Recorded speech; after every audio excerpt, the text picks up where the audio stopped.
Witchy thoughts that just make sense.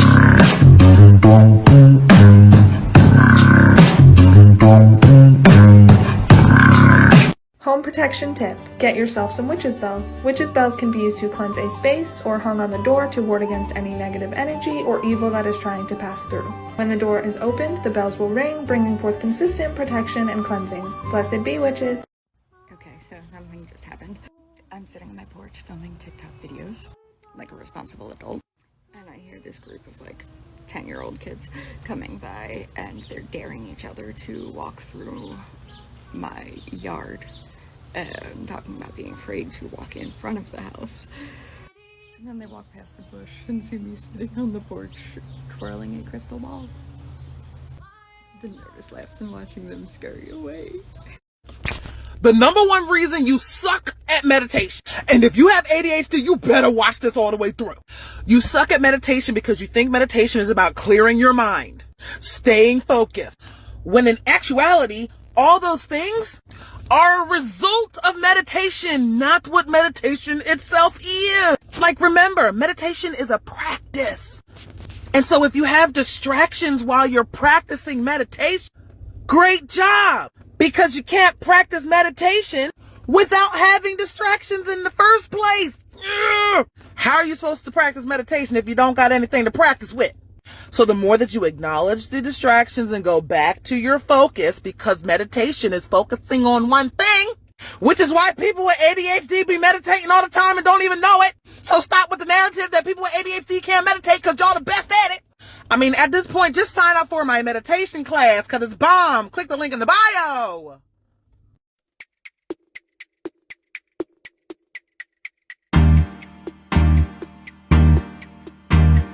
Too many bottles of this wine we can't pronounce.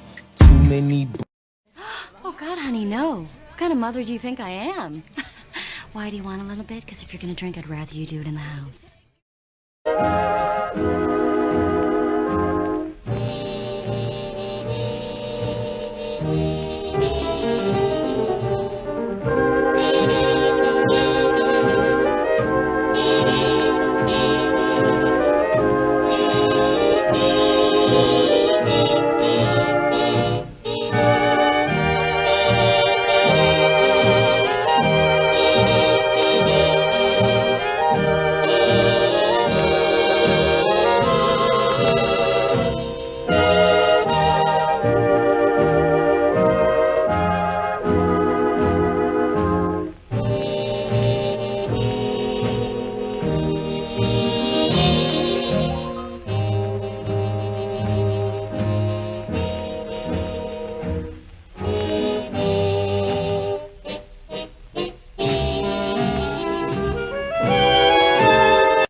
Holy shit.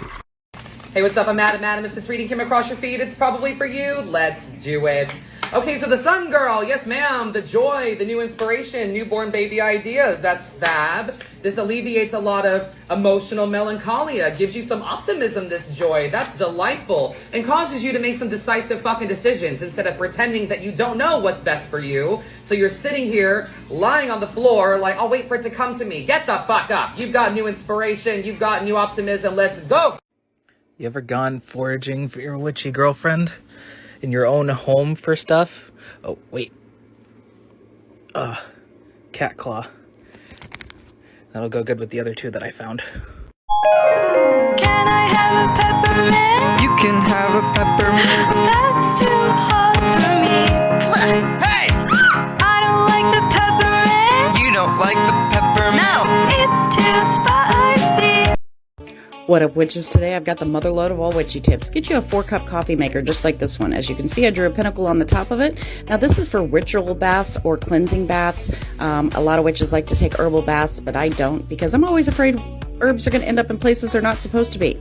So this is my solution instead. All right, filled it up with water in the back. Now I add the juice of an entire lemon into the bottom. I get the lemon seeds out. Then you can use a reusable filter like this one, or you can use a traditional one. Here I put jasmine flowers, lavender, some Himalayan salt, and then I cut half that lemon in half, put it in, and begin to brew.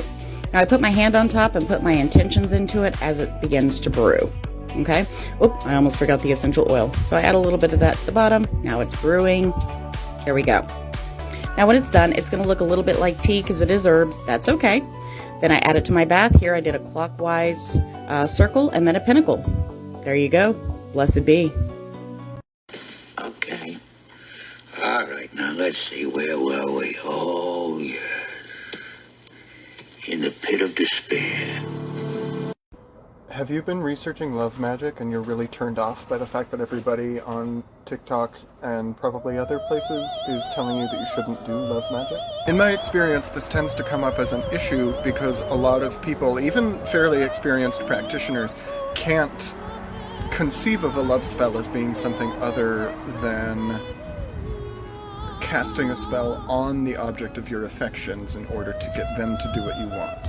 But that is not how the best love magic works. If you want to do love magic that doesn't infringe upon another person's free will, and that doesn't leave you with a relationship that you end up regretting, you have to cast the love spell in question on yourself.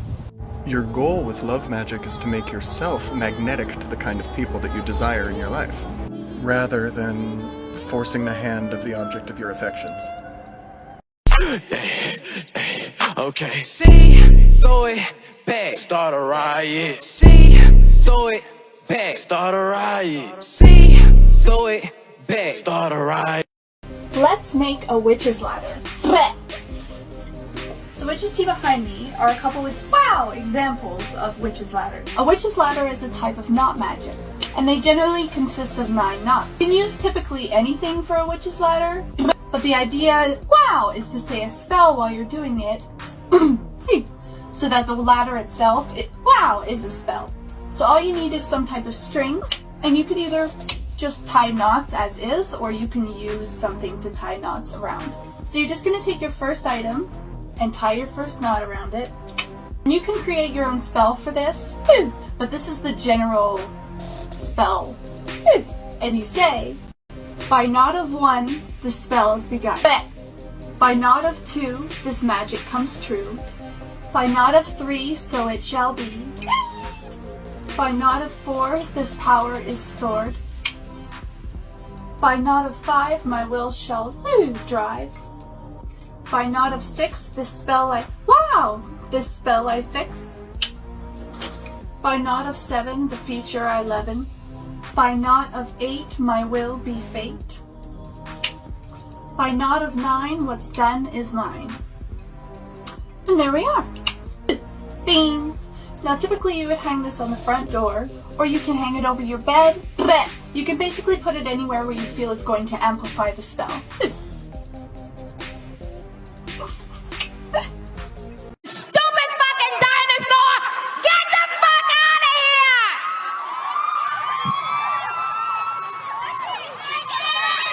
I'm sorry, you guys. That dinosaur been working my motherfucking nerves all night. Just like the white winged dove sings a song, says I should sing it. Ooh, baby, ooh, say ooh. Just like the white winged dove. So, if lemon is for cleansing, banishing, and removing negativity, salt is grounding and protecting, black pepper banishes negativity, and garlic protects and guards against negativity, then that's a protection spell. It's relatively affordable. You can find blends of it at pretty much any grocery store. You wouldn't have to use very much. You could put it in a sachet. You could sprinkle it across your threshold. There's a lot you could do with that. I mean, you'd want to charge it. You'd want to use it with intent. But that takes a lot of steps out. Every single witch is demonically possessed. No, sweetie, I'm really not. It's just an off-putting personality. Honest. Witchy things in my house that just make sense. A fully stocked apothecary shelf with all of the herbs and oils that I may need for spell work. a DIY herb drying rack made from a stick I found in my backyard, spell remnants from the night before, don't at me, witchy art and crystals by the front door with a hidden surprise, fresh flowers for intentions that I am trying to set and energy I'm bringing into the home, giant rose quartz by the bed, if you know, you know, paired with a shelf for the rest of my crystals, a salt lamp for cleansing, eucalyptus in the shower for cleansing, paired with more crystals, and last but not least, moon phase wall art.